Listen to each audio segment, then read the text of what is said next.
नमस्कार दोस्तों, पॉलिटी की रिवीजन क्लास में आपका फिर से बहुत बहुत स्वागत है।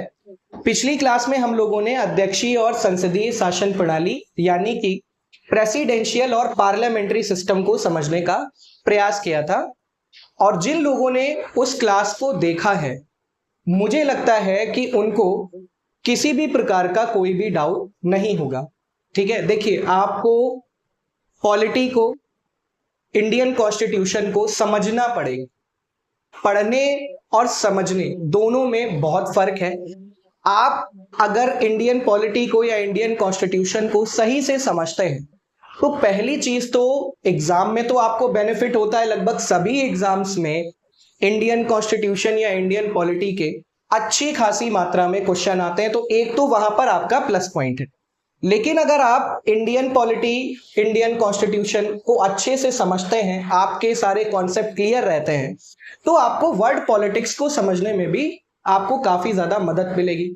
अब डेली बेसिस पे आप कोई ना कोई न्यूज देखते रहते हैं जो कि ज्यादातर आपका पॉलिटिक्स से ही रिलेटेड होती है। चाहे हम वर्ल्ड की बात करें या इंडिया की बात करें, उनके केंद्र में कहीं ना कहीं राजनीति रहती है। ठीक है, और राजनीति को समझने के लिए आपको इंडियन कॉन्स्टिट्यूशन को समझना पड़ेगा। तो आप चीजों को जब तक समझेंगे नहीं, तब तक इन न्यूज में क्या है, इनका क्या इंपैक्ट है, आप उसको अच्छे से नहीं समझ पाएंगे। जैसे अभी आप देख रहे हैं कि अमेरिका के भूतपूर्व राष्ट्रपति डोनाल्ड ट्रंप, जो इस बार का अमेरिकी इलेक्शन भी लड़ रहे हैं, उनके ऊपर उनको हत्या, उनका एसेसिनेशन करने का प्रयास किया गया, उनकी हत्या करने का प्रयास किया गया। आप देख रहे हैं कि इस समय यूपीएससी के स्कैम को लेकर के चर्चा तेज है कि कुछ लोग फर्जी तरीके से जो यूपीएससी के अंदर एंट्री ले रहे हैं। तो जब तक आप पॉलिटी को, कॉन्स्टिट्यूशन को अच्छे तरीके से नहीं समझेंगे, तब तक आप सभी इन मुद्दों को अच्छे से नहीं समझ पाएंगे।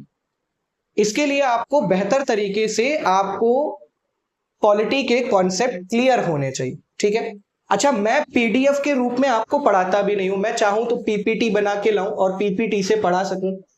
वो आपको देखने में भी थोड़ा सा बेटर लगेगा, लुक वाइज भी थोड़ा अच्छा लगेगा, चित्र होंगे। लेकिन मुझे ऐसा लगता है कि जब मैं पीपीटी से पढ़ाता हूं तो मैं थोड़ा सा लिमिटेड हो जाता हूं, थोड़ा सीमित हो जाता हूं। और मुझे नहीं लगता कि जब हम किसी टॉपिक को सही तरीके से पढ़ रहे हैं तो उनके सभी पहलुओं को बिना समझे हम उस सब्जेक्ट के साथ जस्टिफाई कर पाते। तो इसलिए मेरी जो क्लास है उसमें मैं आपको नॉर्मली खुद राइट करके चीजों को आपको समझाने का, डिलीवर करने का प्रयास करता हूं। तो चलिए शुरू करेंगे और पॉलिटी को अच्छे तरीके से समझेंगे। हम जो भी सब्जेक्ट पढ़ेंगे, जो भी जितना भी पढ़ेंगे, हम उसको अच्छे से पढ़ेंगे। मुझे नहीं फर्क पड़ता है कि मेरी क्लास कितने लोगों तक डिलीवर हो रही है, ज्यादा से ज्यादा कितने व्यूज आ रहे हैं, लेकिन मेरा मानना यह है कि जिन लोगों तक ये क्लास पहुंच रही है उनको समझ में आना चाहिए, बाकी तो बात की बात। तो चलिए शुरू करते हैं। आज हम लोग पढ़ेंगे अमेरिकी शासन व्यवस्था को, अमेरिकी शासन प्रणाली कैसे काम करती है। और अमेरिकी शासन प्रणाली को समझने के लिए हमको थोड़ा सा बैकग्राउंड में जाना पड़ेगा। मैं ये हमेशा से आपसे एक बात कहता हूं कि मैं ये मान के चलता हूं कि आप या जो भी बच्चा मेरी इस क्लास को देख रहा है, मैं ये मान के चल रहा हूं कि वो लगभग जीरो से शुरू कर रहा है। तो मेरी कोशिश रहती है कि ग्राउंड लेवल से लेकर के आपको उस लेवल तक लेकर के जाना जहां तक आपको समझना जरूरी है। ठीक है, एग्जाम पॉइंट ऑफ व्यू से। तो अमेरिकी शासन प्रणाली को समझने के लिए हमको इतिहास में जाना पड़ेगा। और जब हम इतिहास में जाते हैं तो देखिए, मैं सबसे पहले आपसे बात करूं तो आप विश्व का मानचित्र आपने देखा ही होगा। रफली अगर हम इसको बनाएं तो यहां पर आपका जो है ये इस तरीके से, ये उत्तर अमेरिका है, यहां पर आपका ये दक्षिण अमेरिका महाद्वीप है, ये आपका जो है यूरोप महाद्वीप है, इसके नीचे यहाँ पर अफ्रीका महाद्वीप है, और ये इस तरीके से यहाँ पर ये आपका एशिया महाद्वीप है, इस तरीके से। ठीक है, अब जो पूर्वी देश थे यानी कि जो एशियाई देश थे, ये जो एशियाई देश है जैसे भारत हो गया, इंडोनेशिया हो गया, श्रीलंका हो गया, ये सभी शुरुआती दौर में अगर हम बात करें, अगर हम बात करें 15वीं शताब्दी के आसपास, तो ये सारे के सारे देश कच्चे माल का एक महत्वपूर्ण सोर्स रहे हैं। ठीक है, यहां पर आपको मसाला, चाय, रेशम, अफीम, इस तरीके की चीजों का महत्वपूर्ण सोर्स रहे हैं ये आपके पूर्वी देश। यहां पर आपका जो है वो स्पेन है, ठीक है। स्पेन की राजधानी, स्पेन की रानी इसाबेला की मदद से अमेरिकी यात्री कोलंबस 1492 ईस्वी में भारत के साथ व्यापार के लिए एक समुद्री रास्ते की खोज के लिए निकला, ठीक है, समुद्री रास्ते की खोज के लिए निकला। एक्चुअल में यहां पर उस समय अगर हम बात करें तो ये जो मिडिल ईस्ट था हमारा और यूरोप का जो दक्षिण वाला हिस्सा था, वहां पर ऑटोमन साम्राज्य था, तुर्की साम्राज्य था, और ऑटोमन साम्राज्य ही स्थल मार्ग प्रोवाइड करता था इन यूरोपीय देशों को, पूर्वी देशों से जोड़ता था। ऑटोमन साम्राज्य ने इस रास्ते पर एक तरीके से आप कह दे बैन लगा दिया, तो ये जो यूरोपीय देश थे इन सारे देशों में होड़ मच गई कि किसी तरीके से भारत पहुंचने का या दक्षिण पूर्वी एशिया के देशों तक पहुंचने का समुद्री मार्ग खोज लिया जाए। तो स्पेन की राजधानी रानी इसाबेला ने, बार बार राजधानी मुंह से निकल रहा है, स्पेन की रानी इसाबेला ने 1492 ईस्वी में आपका जो है वो स्पेनिश यात्री कोलंबस को भेजा कि वो पूर्वी देशों के साथ व्यापार के लिए समुद्री मार्ग की खोज करें। अब ये जो कोलंबस है इसका जो माइंड मेकअप था, इसने सोचा कि हमारी पृथ्वी तो गोल है और हम अगर इधर पश्चिम की साइड में, वेस्ट की साइड में जाते हैं तो घूम के हम इस किनारे पर पहुंच जाएंगे और हम एक समुद्री मार्ग खोज लेंगे। तो उसका ये माइंड मेकअप था। तो जब कोलंबस इस तरीके से पश्चिमी डायरेक्शन में बढ़ा तो वो एक स्थल पर पहुंचा, वो जिस जगह पर पहुंचा और उसने क्लेम किया कि हम भारत पहुंच गए हैं, लेकिन वो भारत एक्चुअल में नहीं पहुंचा था। उसने एक नई धरती की खोज की थी, एक नए देश की खोज की थी, एक नए देश के समुद्री मार्ग की खोज की थी और उस देश का नाम था अमेरिका। तो अमेरिका की खोज कोलंबस ने की। अब भले ही उसने जाने अनजाने में वो खोज की, लेकिन एक बहुत बड़ा महाद्वीप अस्तित्व में आया, तो वो था आपका अमेरिका। तो शुरुआत में स्पेन ने अमेरिका में अपनी कॉलोनी स्थापित की। स्पेन के बाद धीरे धीरे वहां पर ब्रिटेन पहुंचा, फ्रांस पहुंचा और इन सारे देशों ने यहां पर अपनी कॉलोनी यानी कि उपनिवेश स्थापित किए। अब जब उपनिवेश स्थापित किए तो यहाँ के नेचुरल रिसोर्सेस, जो प्राकृतिक संसाधन है, उनका दोहन करने की इन देशों में होड़ मची और इन सभी ने इन उपनिवेशों का दोहन किया। अंतिम रूप से ब्रिटेन, स्पेन, फ्रांस, इन सबको हटा करके इस पूरे देश पर, इस अमेरिकी देश पर नियंत्रण कायम करने में सफल रहा, ठीक है। तो अंतिम रूप से ब्रिटेन का यहां पर कंट्रोल स्थापित हुआ। ब्रिटेन में लगातार जनसंख्या बढ़ रही थी, तो अपनी बढ़ती हुई जनसंख्या के लिए उसके पास अब एक महाद्वीप था, तो उसने उस बढ़ती हुई जनसंख्या में कई लोग ब्रिटेन के अमेरिका में आकर बस गए। ब्रिटेन के जो अपराधी थे उनको जो है इस अमेरिका में भेजा जाता था, ठीक है। जब देश निकाला किया जाता था तो यहां पर उनको भेजा जाता था। अफ्रीका से दास लाए जाते थे ब्रिटेन के द्वारा ताकि यहां पर खदानों और उनसे बगानों में काम करवाया जा सके। तो इस तरीके से अमेरिका में एक जनसंख्या बनी और अमेरिका बस गया। और इन्हीं अमेरिकी लोगों ने 1776 में, 1776 में ब्रिटेन के खिलाफ क्रांति कर दी और 1776 में हुई अमेरिकी क्रांति। और अमेरिकी क्रांति के फलस्वरूप इन लोगों ने ब्रिटेन से स्वतंत्रता प्राप्त की। तो उस समय लगभग 13 उपनिवेश थे जो ब्रिटेन से स्वतंत्र हुए और इन 13 उपनिवेशों ने, यानी कि 13 क्षेत्रों ने, 13 क्षेत्र थे जो ब्रिटेन से स्वतंत्र हुए और इन 13 क्षेत्रों ने मिल करके एक देश बनाया। वो देश बना आपका यूनाइटेड स्टेट्स ऑफ अमेरिका। समझ गए आप पूरी बात? बैकग्राउंड हमने समझ लिया, ठीक है। तो ये 13 उपनिवेश मिल करके आपस में साथ रह करके, ये चाहे तो अलग अलग देश के रूप में भी रह सकते थे, लेकिन इन्होंने आपस में मिलकर के एक देश बनाया। इसी देश का नाम है आपका संयुक्त राज्य America, United states of America.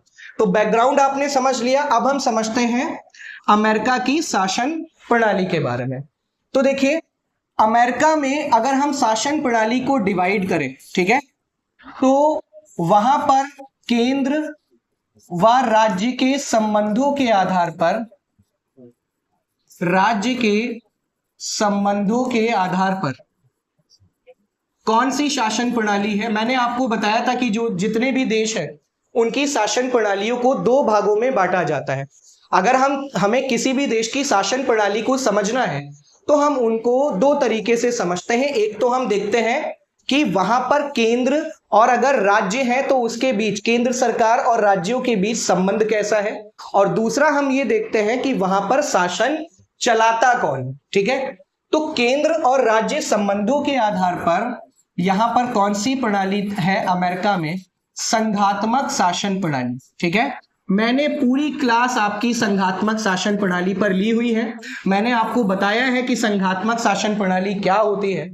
ठीक है, आप जाएं उस क्लास को विजिट करें, आप देखें, वहां पर संघात्मक शासन प्रणाली के बारे में हम लोगों ने डिटेल से एनालिसिस किया हुआ है, तो आप वहां पर जाकर के उसको देख सकते हैं। फिलहाल मैं अगर आपको मोटा मोटा बताऊं तो संघात्मक शासन प्रणाली में आपका जो होता है, चूंकि कई सारे राज्य या क्षेत्र आपस में जुड़कर एक शासन प्रणाली बनाते हैं, एक देश बनाते हैं, तो ऐसे देशों में जहां पर कई सारे राज्य या क्षेत्र आपस में जुड़कर एक देश का निर्माण करते हैं, वहां पर संघात्मक शासन प्रणाली होती है।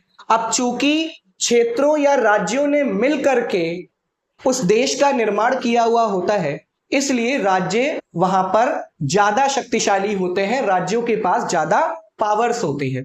तो संघात्मक जो शासन प्रणाली है वहां पर आपका कौन ताकतवर होते हैं, वहां पर राज्य शक्तिशाली होते हैं, या हम ये कह सकते हैं कि राज्यों के पास अधिक शक्तियां होती हैं। ठीक है, ये बात हम कह सकते हैं। ठीक है, अब अमेरिका में केंद्र और राज्य के संबंधों के आधार पर आपका जो है वो संघात्मक शासन प्रणाली है। अमेरिका की अगर हम बात करें तो कुल 50 राज्य हैं, है ना। ठीक है, और इन 50 राज्यों के मिलने से क्या बनता है, USA, United states of America बनता है। ठीक है, तो अमेरिका में 50 राज्य हैं और इन राज्यों के पास, ये जो राज्य हैं इनके पास अधिक शक्तियां हैं। ठीक है, तो ये आपको समझना है। तो अमेरिकी जो शासन व्यवस्था है केंद्र और राज्य संबंधों के आधार पे, वो संघात्मक शासन प्रणाली को फॉलो करती है, और संघात्मक शासन प्रणाली की सारी विशेषताएं अमेरिका में पाई जाती हैं। जैसे फॉर एग्जांपल अगर हम बात करें तो अमेरिका में लिखित संविधान है। लिखित संविधान क्यों है, क्योंकि आपका जो है यहां पर राज्यों के पास, राज्यों ने मिल करके एक देश का निर्माण किया है, तो केंद्र सरकार के पास क्या शक्तियां होंगी और राज्य सरकार के पास क्या शक्तियां होंगी, ये सारा स्पष्ट रूप से एक दस्तावेज में लिखा होता है। तो इसलिए वहां पर लिखित संविधान है। सभी संघात्मक देश होंगे, जितने भी संघात्मक देश होंगे, वहां पर कल को केंद्र और राज्य सरकारों के बीच में टकराव ना हो, इसलिए सारी किसके पास क्या क्या पावर रहेंगी उनको लिख लिया जाता है, और इस तरीके से एक लिखित संविधान का निर्माण होता है। तो वहां पर एक लिखित संविधान है। केंद्र व राज्यों के बीच शक्ति का स्पष्ट विभाजन है। ठीक है, अब चूंकि लिखित संविधान है, उसमें केंद्र सरकार के पास क्या क्या शक्तियां होंगी और राज्य सरकार के पास क्या क्या शक्तियां होंगी, ये बात स्पष्ट रूप से लिखी हुई। ठीक है, संघात्मक जो भी देश होते हैं वहां पर दोहरी नागरिकता होती है, यानी कि एक तरफ आप अमेरिका के नागरिक हैं और दूसरी तरफ आप जिस राज्य में रहते हैं आप उस राज्य के भी नागरिक हैं। तो जो भी देश संघात्मक होते हैं वहां पर दोहरी नागरिकता होती है। ठीक है, और अमेरिका में भी आपका क्या है, दोहरी नागरिकता है। ठीक है, मजबूत न्यायपालिका। ठीक है, कल को अगर राज्य और केंद्र सरकार के बीच में कोई विवाद हो जाए तो कोई ऐसी संस्था होनी चाहिए जिसकी बात सब लोग माने। तो न्यायपालिका को बहुत ज्यादा क्या बनाया जाता है, मजबूत बनाया जाता है। तो एक मजबूत न्यायपालिका भी आपको अमेरिकी शासन व्यवस्था में दिखेगी। ठीक है, इसके अलावा अगर हम बात करें तो जो अवशिष्ट शक्तियां होती हैं, अवशिष्ट शक्तियां वो किसके पास होती हैं, राज्यों के पास होती हैं। ठीक है, अवशिष्ट शक्तियां राज्यों के पास होती हैं। अवशिष्ट शक्तियों का मतलब होता है कि जो विषय भविष्य में उत्पन्न होंगे उन पर कानून बनाने का अधिकार किसके पास होगा, तो राज्यों के पास होगा। इसलिए अवशिष्ट शक्तियां राज्यों के पास है, और यहां से ये बात स्पष्ट हो रही है कि राज्य अधिक शक्तियां रखते हैं। ठीक है, दोहरी नागरिकता भी है। तो ये सारी की सारी जो विशेषताएं हैं ये आपको अमेरिका के अंदर देखने को मिलेगी, क्योंकि अमेरिका में कैसी शासन प्रणाली है, संघात्मक शासन प्रणाली है। मैंने आपको बताया शुरुआत में 13 उपनिवेश 13 क्षेत्रों ने मिलकर के एक देश बनाया यूएसए, और आज यूएसए में आपके 50 राज्य हैं, और ये 50 राज्य मिलकर के यूनाइटेड स्टेट्स ऑफ अमेरिका का निर्माण करते हैं। अब चूंकि राज्यों ने मिलकर के या क्षेत्रों ने मिलकर के अमेरिका का निर्माण किया है, इसलिए यहां पर राज्यों का ज्यादा महत्व है, राज्य शक्तिशाली है, और जिस व्यवस्था में राज्यों का ज्यादा महत्व होता है उसे संघात्मक शासन प्रणाली कहते हैं। ये सारी की सारी विशेषताएं संघात्मक शासन प्रणाली की विशेषताएं हैं जो आपको देखने को मिल जाएंगी कहां पर, अमेरिकी शासन व्यवस्था में। क्लियर हो रही है बात। अमेरिका की जो केंद्र सरकार है वो केवल कुछ ही विषय जैसे विदेश हो गया, रक्षा हो गया, संचार हो गया, इन मुद्दों को हैंडल करती है। ठीक है, और ये मुद्दे किसने, राज्यों ने ही केंद्र सरकार को सौंपे हैं कि भाई हम 50 राज्य हैं, मिल करके जब साथ में रह करके एक देश के रूप में हम संगठित हैं, तो अब हम 50 राज्य अलग अलग किसी से दोस्ती करेंगे नहीं, अलग अलग किसी से दुश्मनी करेंगे नहीं। तो कुछ मुद्दे जैसे रक्षा यानी कि डिफेंस, विदेश संबंध और संचार व्यवस्था के लिए मिल करके ये राज्य एक संस्था का गठन करते हैं जिसको केंद्र सरकार बोलते हैं। ठीक है, तो केंद्र सरकार केवल कुछ ही मुद्दों पर आपका शासन करती है, बाकी ज्यादातर शक्तियां राज्यों के पास होती हैं। ठीक है, कहां पर, संघात्मक शासन व्यवस्था में। क्लियर हो रही है बात। अच्छा, अगर हम बात करें कि वहां पर शासन प्रमुख कौन है, शासन प्रमुख, तो शासन प्रमुख के आधार पे अमेरिका में कैसी शासन प्रणाली है, अध्यक्षीय शासन प्रणाली है। कौन सी शासन प्रणाली है, अध्यक्षीय शासन प्रणाली है। और अध्यक्षीय शासन प्रणाली में आप सभी को पता है कि जो अमेरिका का राष्ट्रपति है वो वहां भारत के राष्ट्रपति की तरह नाम मात्र का प्रमुख नहीं होता है, वास्तविक प्रमुख होता है। यानी कि सारी की सारी पावर जो है वो अमेरिकी राष्ट्रपति के पास होती है। केंद्र सरकार को बेसिकली अमेरिका का राष्ट्रपति ही चलाता है, तो अमेरिका देश का राष्ट्रपति ही वास्तविक प्रमुख होता है, सारी की सारी पावर उसके पास होती है। अमेरिका का राष्ट्रपति ही एक तरीके से अमेरिका की सरकार होता है। आ रही है बात समझ? ठीक है, तो यहां पर अध्यक्षीय शासन प्रणाली चलती है। अब अगर हम बात करें अमेरिकी संसद, अमेरिकी संसद की बात करें तो अमेरिकी संसद को अपन कहते हैं कांग्रेस। क्या बोलते हैं, कांग्रेस। भारत में कांग्रेस क्या है, एक राजनीतिक पार्टी है। अमेरिका में अमेरिकी संसद को कांग्रेस कहा जाता है। और अमेरिकी संसद राष्ट्रपति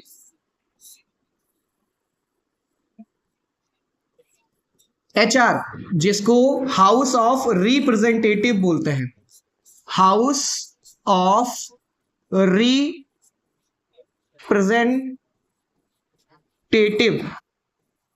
कहते हैं। ठीक है, तो एक सदन यहां पर हाउस ऑफ रिप्रेजेंटेटिव है और दूसरा सदन यहां पर होता है सीनेट। ठीक है, दूसरा सदन आपका क्या होता है, सीनेट। तो अमेरिका की जो संसद है वो राष्ट्रपति, HR और सीनेट से मिलकर के बनती है। तो ये आपकी अमेरिकी संसद है। इस अमेरिकी संसद में HR और सीनेट ये अमेरिका की क्या है, विधायिका है। विधायिका यानी कि इनका HR और सीनेट का काम क्या है, कानून निर्माण करना। ठीक है, तो अमेरिका की केंद्र सरकार, केंद्र के पास जो भी विषय है उन पर कानून बनाने की शक्ति जो है वो अमेरिकी संसद के पास है और अमेरिकी संसद एचआर और सीनेट से मिलकर के बनती है। ये जो एचआर है, इस एचआर में 435 सदस्य होते हैं। कितने सदस्य होते हैं?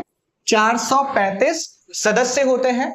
और ये जो 435 सदस्य हैं, ये 2 वर्ष के कार्यकाल के लिए चुने जाते हैं। यानी कि इनका जो कार्यकाल है वो कितना होता है? कार्यकाल है आपका 2 वर्ष। ठीक है, ध्यान रखना है। जो आपकी सीनेट है, यानी कि जो अमेरिका का उच्च सदन है, ये वाला कैसा सदन है? एचआर, ये निम्न सदन है। यानी कि अगर हम भारत से तुलना करें तो एचआर जो है ठीक उसी तरीके से है जिस तरीके से भारत में लोकसभा है। ठीक है। और सीनेट यहां का आपका कैसा सदन है? उच्च सदन है। और इस सीनेट में राज्यों को प्रतिनिधित्व प्राप्त है। ठीक है, राज्यों को प्रतिनिधित्व प्राप्त है। अब आप समझिए, ठीक है, राज्यों के प्रतिनिधि यहां पर बैठे होते हैं। कहां पर? अमेरिकी देश की संसद के अंदर, कि कोई भी ऐसा कानून ना बनने पाए जो अमेरिकी राज्यों के खिलाफ हो या जो अमेरिकी राज्यों की इच्छा के विपरीत हो। आप समझ पा रहे हैं ना बात? तो देखिए, सीनेट जो है, सीनेट में राज्यों के प्रतिनिधि हैं। और अमेरिका में कितने राज्य हैं? तो अमेरिका में आपके 50 राज्य हैं। और हर राज्य से कितने प्रतिनिधि? हर राज्य से 2 प्रतिनिधि अमेरिका के सीनेट में होते हैं। यानी कि अमेरिका के सीनेट में जो कुल सदस्य होंगे वो कितने सदस्य होते हैं? 100 सदस्य। ठीक है, हर राज्य से 2 प्रतिनिधि, चाहे उस राज्य की जनसंख्या आपकी कितनी भी हो, हर राज्य से 2 प्रतिनिधि अमेरिका की सीनेट में पहुंचते हैं, है ना। और इसमें इस प्रकार से कुल कितने सदस्य होते हैं? 100 सदस्य होते हैं। भारत की राज्यसभा जो है वो आपने देखा था, मैं अभी आपको आगे पढ़ाऊंगा भी, इसीलिए मैं आपको अमेरिका पढ़ा रहा हूं। मैं आपको अमेरिकी शासन प्रणाली पढ़ा रहा हूं। आप अमेरिकी शासन प्रणाली अच्छे से समझ जाएंगे, फिर मैं आपको ब्रिटिश शासन प्रणाली पढ़ाऊंगा, फिर मैं आपको भारत की संसदीय शासन प्रणाली पढ़ाऊंगा। और जब आपने ये तीनों शासन प्रणालियां समझी होंगी तब आपको बहुत इजी रहेगा कंपैरिजन करने में, और आप देख पाओगे कि भारतीय शासन प्रणाली किस प्रकार से अमेरिकी शासन प्रणाली और ब्रिटेन की शासन प्रणाली से डिफरेंट है ना। जब मैं कुछ आपको दूंगा तभी तो आप कंपैरिजन कर पाओगे, है ना। तो इसलिए अब अमेरिका की, वो भारत की जो राज्यसभा है, उस राज्यसभा में 245 सदस्य होते हैं, जिसमें से 12 राष्ट्रपति के द्वारा मनोनीत होते हैं, है ना। और बाकी जो 233 हैं भारत के अंदर, वो राज्यों से आते हैं, लेकिन जनसंख्या के अनुपात में आते हैं। जिस राज्य की जनसंख्या जितनी ज्यादा, उस राज्य की राज्यसभा में सीटें उतनी ही ज्यादा। जैसे उत्तर प्रदेश की राज्यसभा में 31 सीट है ना। और कुछ राज्य ऐसे हैं जिनकी 1-1 सीट ही है।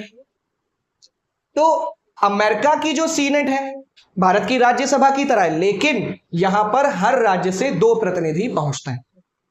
आ रही बात समझ में?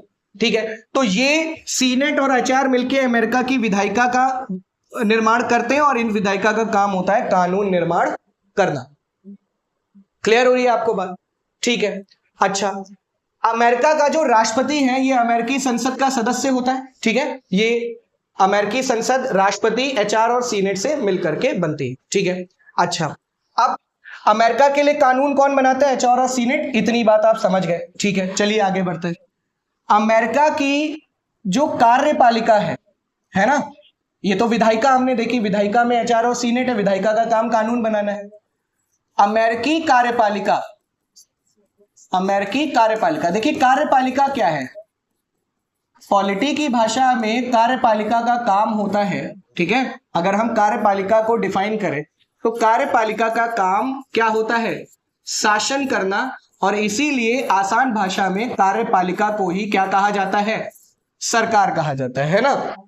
ठीक है, तो सरकार कहा जाता है।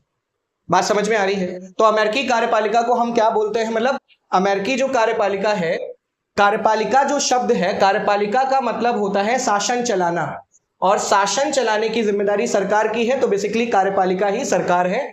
तो अगर हम अमेरिकी सरकार की बात करें तो वो अमेरिका के राष्ट्रपति प्लस उसकी मंत्री परिषद से मिलकर के बनती है। ठीक है, यही अमेरिकी सरकार होती है। बात आ रही है आपको समझ में? भारत की अगर हम बात करें तो भारत की जो सरकार है उसमें मुख्य रूप से कौन होता है? प्रधानमंत्री और उसकी मंत्री परिषद होती है। तो यानी कि हम अगर भारत की कार्यपालिका की बात करें, केंद्रीय कार्यपालिका की बात करें, तो उसमें प्रधानमंत्री और मंत्री परिषद है। इसीलिए प्रधानमंत्री और मंत्री परिषद को ही बेसिकली हम वहां पर केंद्र सरकार बोलते हैं भारत के अंदर, है ना। और अमेरिका में राष्ट्रपति और इसकी जो मंत्री परिषद है यही अमेरिकी सरकार है, यही अमेरिकी कार्यपालिका है, जिसमें राष्ट्रपति ही मुख्य रूप से सरकार चलाता है। कौन चलाता है? राष्ट्रपति सरकार चलाता है। ठीक है, अमेरिका के अंदर जो राष्ट्रपति है वही सर्वे सर्वा है। मंत्री परिषद का भी इतना महत्व नहीं है। देखिए, बहुत आपको इंपॉर्टेंट बात बता रहे हैं, अमेरिका के अंदर वहां की मंत्री परिषद का भी इतना महत्व नहीं है। क्यों नहीं है आप समझेंगे। अमेरिका की ये जो मंत्री परिषद है, ये जो मंत्री परिषद है, अमेरिका की मंत्री परिषद का चयन राष्ट्रपति अपनी मर्जी से करता है, अपनी मर्जी से करता है और जब चाहे उन्हें हटा सकता है। ठीक है, हटा सकता है। तो राष्ट्रपति अपनी मर्जी से किसी भी व्यक्ति को अमेरिका में मिनिस्टर बना सकता है। उसके लिए उस व्यक्ति को अमेरिका में चुनाव लड़ने की आवश्यकता नहीं है, या यूं कहें तो अमेरिका में एचआर और सीनेट का सदस्य होना जरूरी नहीं है। किसी भी व्यक्ति को अमेरिकी राष्ट्रपति अपनी मर्जी से मंत्री बना सकता है। जैसे फॉर एग्जाम्पल कोई अच्छा पत्रकार है जिसको विदेशी मामलों की समझ है तो उसे विदेश मंत्री बना देगा। कोई पूर्व सेना का जनरल है तो उसे रक्षा मंत्री बना देगा। तो अपनी मर्जी से ये काम कर सकता है। अमेरिका में मंत्री बनने के लिए राष्ट्रपति की इच्छा चाहिए, आपको चुनाव लड़ने की आवश्यकता नहीं है। जैसे देखो, आपको थोड़ा और कब समझ में, मैं आपको बता रहा हूं। देखिए, भारत की अगर बात करें तो भारत की जो संसद है, अगर हम किसकी बात कर रहे हैं, भारत की बात कर रहे हैं, तो भारत की जो संसद है वो राष्ट्रपति, लोकसभा और राज्यसभा से मिलकर के बनती है। ठीक है, शॉर्ट में मैंने लिख दिया एलएस और आरएस। तो लोकसभा और राज्यसभा से मिलकर भारत की संसद बनती है। ठीक है, अगर हम भारत की संसद की बात करें। ठीक है, अब इस लोकसभा में आपकी जो है वो कितनी सीटें हैं?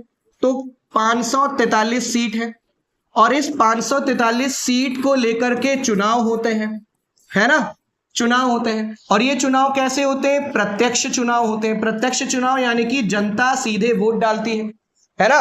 तो जब जनता वोट डालती है और इन चुनावों में कई सारे राजनीतिक दल भाग लेते हैं, जो भी दल इन चुनावों में बहुमत प्राप्त करता है, क्या प्राप्त करता है? बहुमत। बहुमत कितना है? 50% प्लस 1। बहुमत कितना होता है? 50% प्लस 1, यानी कि आधे से अधिक। 543 का आधे से अधिक कितना हो गया? 272। जो भी दल इन 543 सीटों में से 272 सीटें प्राप्त कर लेगा वो दल क्या हो जाएगा? बहुमत दल।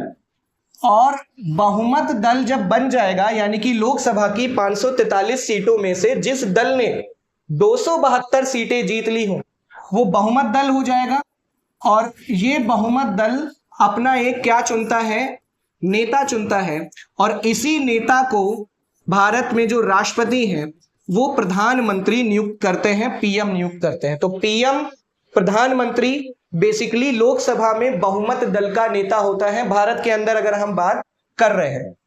अब प्रधानमंत्री कहता है कि इतना बड़ा देश है, 140 करोड़ की पॉपुलेशन है, अकेले नहीं चला सकते भैया, हमें कुछ अपने साथ कुछ लोग चाहिए, कुछ सहयोगी चाहिए।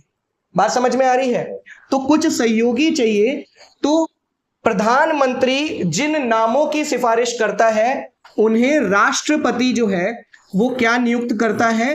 मंत्री नियुक्त करता है। ठीक है, तो ऐसे मंत्रियों के समूह को क्या बोलते हैं? मंत्री परिषद, और भारत के अंदर प्रधानमंत्री और मंत्री परिषद ही क्या बनाते हैं, मुख्य रूप से केंद्र सरकार चलाते हैं। आ रही है बात समझ में आपको? ठीक है, तो प्रधानमंत्री की सिफारिश पर ही उस व्यक्ति को मंत्री बनाया जाता है ना, जिसके नाम की सिफारिश प्रधानमंत्री ने की है, और उसे ही कौन राष्ट्रपति मंत्री के रूप में नियुक्त करेगा। लेकिन भारत में मंत्री बनने के लिए आपको लोकसभा या राज्यसभा में से किसी एक सदन का सदस्य होना जरूरी है। ठीक है, चाहे आप लोकसभा के सदस्य हो, चाहे आप राज्यसभा के सदस्य हो, तभी आप मंत्री बन सकते हैं। अन्यथा अगर राष्ट्रपति ने किसी व्यक्ति को मंत्री बनाया, प्रधानमंत्री के कहने पर ही बनाएंगे, प्रधानमंत्री की सिफारिश पर ही बनाएंगे, और वो व्यक्ति 6 माह के अंदर लोकसभा और राज्यसभा की सदस्यता नहीं ले पाता है, तो वो मंत्री नहीं रह जाएगा। यानी कि कुल मिला के बात यह है बच्चा पार्टी कि अमेरिका में भारत में मंत्री बनने के लिए आपको दोनों सदनों में से किसी एक सदन का सदस्य होना जरूरी है। वही अमेरिका के अंदर मंत्री बनने के लिए आपको अमेरिका के इन दोनों सदनों में से किसी सदन का सदस्य होना जरूरी नहीं है। राष्ट्रपति की मर्जी ही आपको इच्छा बना सकती है। मैंने आपको पहले भी कहा, किसी भी व्यक्ति को अपनी मर्जी से अमेरिका का राष्ट्रपति मंत्री बना सकता है। क्लियर हो रही है बात आप सभी को? ठीक है, तो अमेरिका में और यहां पर ये फर्क है। अच्छा, एक चीज और है, अब अगर हम बात करें कि अमेरिका का जो राष्ट्रपति है, अमेरिका के राष्ट्रपति का कार्यकाल कितना होता है, तो ये कार्यकाल होता है आपका 4 वर्ष। अमेरिका का राष्ट्रपति 4 वर्ष तक अपने पद पर रहता है। ठीक है, तो 4 वर्ष आपका कार्यकाल होता है, और कोई भी व्यक्ति 2 बार से अधिक राष्ट्रपति नहीं रह सकता। यानी कि अमेरिका में अगर आप 2 बार राष्ट्रपति चुन लिए जाते हैं, तो आप तीसरे कार्यकाल के लिए चुनाव नहीं लड़ सकते हैं, तो केवल 2 टर्म के लिए ही आप अमेरिका में राष्ट्रपति रह सकते हैं। तो 2 बार का ये कार्यकाल है। ठीक है, तो आप समझ गए, अमेरिका में मुख्य रूप से राष्ट्रपति है, जो कुछ है सर्वे सर्वा सब राष्ट्रपति है। ठीक है, इसीलिए अमेरिका में राष्ट्रपति का पद बहुत महत्वपूर्ण है। अमेरिका का राष्ट्रपति मतलब अमेरिका का राष्ट्रपति। ठीक है, अच्छा, अमेरिका आप जानते हैं, अमेरिका दुनिया का सबसे बड़ा लकड़ीवाद देश। ठीक है, हर दूसरे देश के काम में उंगली करना। ठीक है, उस देश की फ्रीडम, उस देश की स्वतंत्रता। देखिए, अमेरिका बेसिकली चाहता है कि सारे देश उसके हिसाब से चले, वो जो कहे वो सही, वो अगर कहे गलत तो गलत। ठीक है, तो अमेरिका की हमेशा से इस तरीके की मानसिकता रही है, और इस तरीके की उसकी मानसिकता से लगभग सारे देश परेशान हैं। ठीक है, अमेरिका से सारे देश परेशान हैं, लेकिन अब अमेरिका समय के साथ धीरे धीरे अपने नेचुरल रिसोर्सेज का प्रयोग करके सुपर पावर बन गया। ठीक है, तो अब उसके विरोध में जाए भी तो कैसे, लेकिन अब समय अलग है। ठीक है, अब अमेरिकी पॉलिसीज का विरोध कर रहे हैं देश।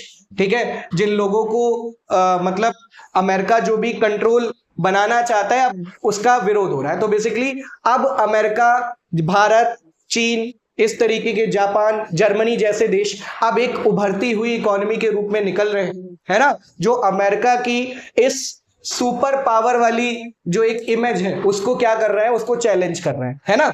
ठीक है, तो अमेरिका में जो राष्ट्रपति है वो 2 बार से अधिक कोई भी व्यक्ति राष्ट्रपति नहीं रह सकता है। तो ये बात आप समझ लीजिए।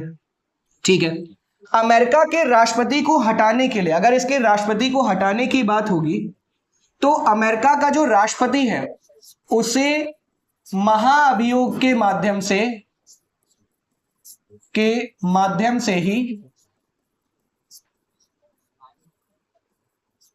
ही अमेरिकी राष्ट्रपति को हटाया जा सकता है।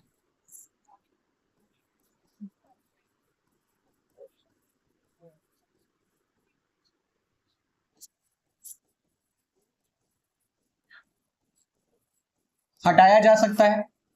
ठीक है, और ये जो महाअभियोग की प्रक्रिया है अमेरिका में, ये बहुत ज्यादा जटिल है, यानी कि अमेरिका का जो राष्ट्रपति है ना, अमेरिका का जो राष्ट्रपति है वो उसे आसानी से नहीं हटाया जा सकता।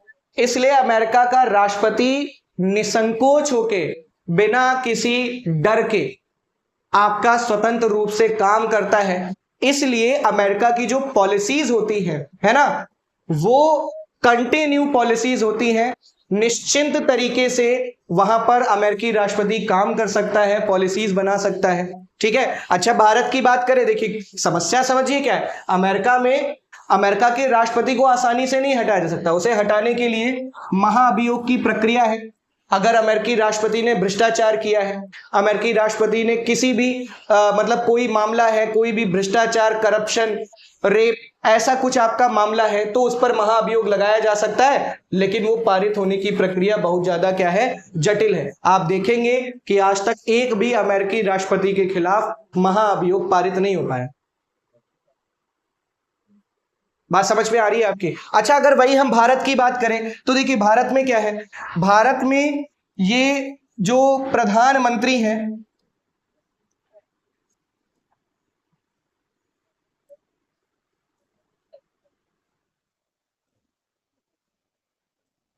हाँ, भारत की अगर हम बात करते हैं तो आप देखिए भारत में प्रधानमंत्री कौन बनेगा, जिसके पास लोकसभा में बहुमत होगा, यानी कि 272 का आंकड़ा होगा। 272 प्रधानमंत्री कौन बनेगा, वो बहुमत दल का व्यक्ति बनेगा। बहुमत दल यानी कि वो दल जिसके पास लोकसभा में 272 का आंकड़ा होगा। अगर किसी भी कंडीशन में आपका 272 से नीचे संख्या पहुंचती है कार्यकाल के दौरान, तो सरकार क्या हो जाती है, गिर जाती है ना।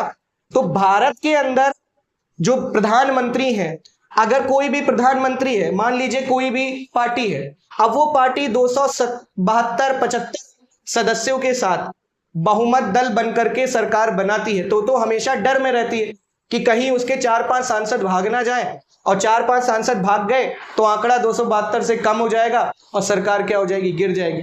तो वो तो डर में रहते हैं। ठीक है। और सरकार गिरने की ज्यादा संभावना होती है भारत के अंदर अगर आप बहुमत के थोड़ा सा आसपास है ना, तोड़ जोड़ का माहौल बन जाता है इस तरीके से। लेकिन अमेरिका में एक बार राष्ट्रपति आप बन गए, एक बार आप राष्ट्रपति बन गए तो 4 साल में आपको हटाया नहीं जा सकता बिना महाअभियोग के। और महाअभियोग की प्रक्रिया बहुत ज्यादा क्या होती है, जटिल होती है। तो निश्चिंत होकर के कार्य कर सकता है। क्लियर हो रही है बात आप सभी को? ठीक है। अच्छा, अमेरिका में अगली बात करते हैं। ठीक है, अगली बात करते हैं। तो अमेरिका में राष्ट्रपति के अलावा अगर हम बात करें, हाँ, अगर हम बात करें अमेरिका में राष्ट्रपति के अलावा, तो एक और पद होता है, एक पद होता है उपराष्ट्रपति। ठीक है, उपराष्ट्रपति। ठीक है। अच्छा, और एक पद आपका क्या है, राष्ट्रपति आपने कहा। ठीक है, एक आपका क्या होता है, राष्ट्रपति, और राष्ट्रपति के अलावा दूसरा पद आपका क्या होता है, उपराष्ट्रपति। ठीक है। तो ये जो राष्ट्रपति और उपराष्ट्रपति हैं, देखिए राष्ट्रपति भाई कौन है, सरकार चलाता है। उपराष्ट्रपति सीनेट का सभापति होता है। क्या होता है, सीनेट का सभापति होता है ना। और ये जो उपराष्ट्रपति है, ये जो उपराष्ट्रपति है, इसका भी कार्यकाल कितना होता है, 4 वर्ष का कार्यकाल होता है। ठीक है, यानी कि अमेरिका का जो उपराष्ट्रपति है वो उपराष्ट्रपति होने के साथ साथ सीनेट की अध्यक्षता करता है।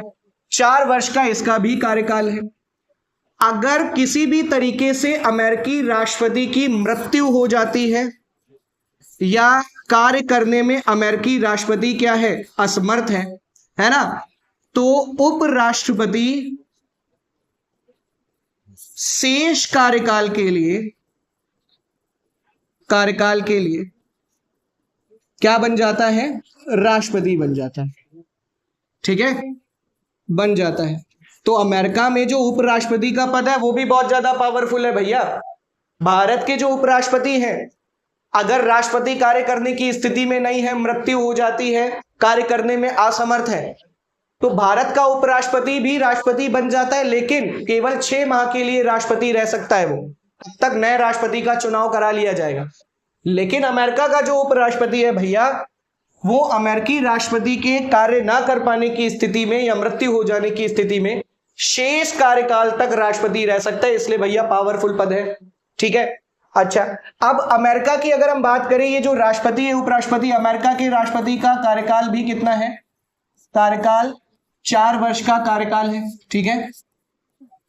अच्छा, अब राष्ट्रपति और उपराष्ट्रपति इन दोनों का जो चुनाव है ना, इनका चुनाव है वो एक निर्वाचक गण के माध्यम से किया जाता है, एक इलेक्टोरल कॉलेज के माध्यम से किया जाता है। ठीक है, माध्यम से एक साथ किया जाता है। ठीक है, किया जाता है। इस निर्वाचक गण में कुल कितने सदस्य होते हैं? 538 सदस्य होते हैं। ये 538 सदस्य अमेरिका के राष्ट्रपति को चुनते हैं और अमेरिका के उपराष्ट्रपति को चुनते हैं। अब ये जो निर्वाचक गण है, ठीक है, इनका ये जो निर्वाचक गण है, इनको कौन चुनता है? जनता चुनती है। कौन चुनता है? जनता चुनती है। और जनता इन निर्वाचक गण को केवल राष्ट्रपति और उपराष्ट्रपति को चुनने के लिए ही इस निर्वाचक गण को चुनती है। यानी कि हम बात कहें तो एक तरीके से अमेरिकी राष्ट्रपति और उपराष्ट्रपति का जो निर्वाचन है वो अमेरिका की जनता की इच्छा से ही होता है। ठीक है, कान चाहे हम ऐसे पकड़ ले और कान चाहे हम ऐसे पकड़ ले। भारत में बहुमत दल का चुनाव होता है, हम बहुमत दल चुनते हैं। हम जिस दल को चाहते हैं कि वो दल सरकार बनाए, हम उसको चुनते हैं और उसी बहुमत दल का नेता प्रधानमंत्री बनता है। बात समझ में आ रही है? अमेरिका में ठीक वही व्यवस्था है कि जनता निर्वाचक गण को चुनती है और निर्वाचक गण किसको चुनते हैं? राष्ट्रपति को। और जनता उन्हीं जिस व्यक्ति को राष्ट्रपति के रूप में देखना चाहती है या जिस व्यक्ति को अमेरिका की जनता उपराष्ट्रपति के रूप में देखना चाहती है, उन्हीं के समर्थक वालों को ही आपका निर्वाचक गण के रूप में चुनती है ना। तो एक तरीके से ये चुनाव देखा जाए तो पहले जनता निर्वाचक गण चुनती है, फिर जनता निर्वाचक गण राष्ट्रपति और उपराष्ट्रपति को चुनता है। लेकिन एक तरीके से देखा जाए तो अमेरिका के राष्ट्रपति और उपराष्ट्रपति का चुनाव जनता की इच्छा से ही होता है। आ रही बात समझ में? अब ये जो 538 सदस्य ये कहां से आते हैं? ये जनसंख्या के आधार पर आते हैं। ठीक है, जनसंख्या के आधार पर राज्यों से चुने जाते हैं। राज्यों से क्या होते हैं? चुने जाते हैं। ठीक है, जैसे अमेरिका की अगर हम बात करें तो अमेरिका में कुल 50 राज्य हैं और 50 राज्यों को उनकी जनसंख्या के आधार पर निर्वाचक गण आवंटित है। जैसे कैलिफोर्निया है तो कैलिफोर्निया से 54 सदस्य, निर्वाचक गण के जो 54 सदस्य हैं वो कैलिफोर्निया से आते हैं। ऐसे ही हर राज्य से जनसंख्या के हिसाब से आते हैं और कुल 538 सदस्य आते हैं। अब इन 538 सदस्यों को जनता चुनती है। फिर ये जो 538 सदस्य हैं ये अपने बहुमत से, किससे? बहुमत से। बहुमत कितना होता है? 270। बहुमत कितना होता है? 270। इन 538 में से 270 जिस व्यक्ति को राष्ट्रपति के रूप में चुन लेंगे वही व्यक्ति बन जाएगा अमेरिका का राष्ट्रपति। बात समझ में आ रही है? पहले जनता ने निर्वाचक गण के सदस्यों को चुना। निर्वाचक गण के ये जो सदस्य हैं 538, इनका बहुमत जिस व्यक्ति को राष्ट्रपति और उपराष्ट्रपति के रूप में चुनेगा वही व्यक्ति अमेरिका का राष्ट्रपति या उपराष्ट्रपति बन जाएगा। आ रही बात समझ में? ठीक है, तो इस तरीके से होता है अमेरिका के राष्ट्रपति और उपराष्ट्रपति का चुनाव। क्लियर हो गया सबको? ठीक है, तो ये है अमेरिका की शासन व्यवस्था, आपने देखा। अच्छा, इसके अलावा एक और इंपॉर्टेंट बात आपसे करेंगे हम। अमेरिका में एक सुप्रीम कोर्ट है और बाकी आपके राज्यों के न्यायालय हैं। ठीक है, राज्यों के अपने न्यायालय हैं। वहां पर एक सर्वोच्च न्यायालय भी है अमेरिका में। अब अमेरिका में जो सर्वोच्च न्यायालय है ये मैंने आपको बताया था, देखिए शुरुआत में मैंने आपको कहा, देखिए बिल्कुल शुरुआत में बताया था कि अमेरिका में जो न्यायपालिका है वो क्या है, बहुत ज्यादा मजबूत है, क्योंकि अमेरिका में संघात्मक शासन प्रणाली है, तो न्यायपालिका जो है वहां पर क्या रहती है, बहुत ज्यादा मजबूत रहती है। ठीक है, तो इसलिए अमेरिका की जो न्यायपालिका ठीक है, ये बहुत ज्यादा क्या है, बहुत शक्तिशाली है ना, शक्तिशाली है। ठीक है, अमेरिका के अंदर जो सुप्रीम कोर्ट है इसमें कुल 9 न्यायाधीश होते हैं। ठीक है, और ये 9 न्यायाधीश जीवन पर्यंत कार्य कर सकते हैं, अगर वो चाहें तो जीवन पर्यंत कार्य कर सकते हैं। ठीक है, 70 वर्ष की आयु पूरी होने के बाद, 70 वर्ष की आयु पूरी होने के बाद चाहे तो सेवानिवृत्त हो सकते हैं, अगर वो चाहें तो सेवानिवृत्त हो सकते हैं। अन्यथा अमेरिका का जुडिशरी सिस्टम ये कहता है जो व्यक्ति जितना ज्यादा अनुभवी है वो हमारे उतने काम का है। ठीक है, तो ये अमेरिका की न्यायपालिका है। अच्छा, ये जो अमेरिका की न्यायपालिका है इसके पास न्यायिक पुनराविलोकन की शक्ति है, और ये इसको बहुत ज्यादा क्या बना देती है, बहुत ज्यादा पावरफुल बना देती है, बहुत शक्तिशाली बना देती है। न्यायिक पुनराविलोकन की शक्ति क्या होती है, विधायिका द्वारा बनाए गए कानूनों की क्या करना, जांच करना। तो ये जांच कर सकती है कौन, अमेरिका का न्यायालय, और अगर कानून संविधान सम्मत नहीं है तो उन्हें अवैध घोषित कर सकती है।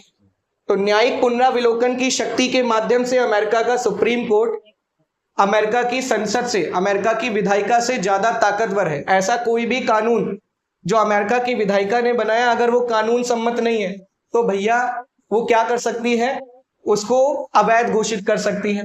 अमेरिका के सुप्रीम कोर्ट के पास अधिनिर्णयन की शक्ति है। ठीक है, अधिनिर्णयन की शक्ति है, और अधिनिर्णयन की शक्ति क्या होती है, संविधान की व्याख्या, है ना, संविधान की व्याख्या का अधिकार है।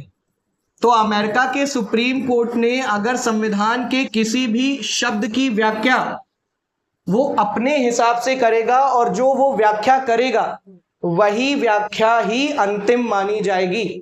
तो संविधान की अंतिम व्याख्या का अधिकार ही वहां पर सुप्रीम कोर्ट के पास है, जुडिशियल रिव्यू की पावर है, और इन सब कारणों की वजह से अमेरिका का जो सुप्रीम कोर्ट है वो बहुत ताकतवर है, बहुत ज्यादा शक्तिशाली है ना। ठीक है, बात समझ में आ रही है, तो ये बात आप अच्छे से समझ सकते हैं। तो मैंने आपको पूरी अमेरिकी शासन व्यवस्था समझा दी, मैंने आपको अमेरिका में संघात्मक शासन व्यवस्था समझाई, विधायिका क्या होती है, अध्यक्षीय शासन प्रणाली क्या होती है, राष्ट्रपति, उपराष्ट्रपति, कार्यकाल, निर्वाचन, सब कुछ मैंने आपको अमेरिका के जो सुप्रीम कोर्ट है वो भी मैंने आपको समझा दिया कि उसके पास क्या क्या पावर है। ठीक है, तो आई होप आप सभी को बेहतर तरीके से समझ में आया होगा। मैंने भारत के साथ कंपैरिजन भी कराया टाइम पे।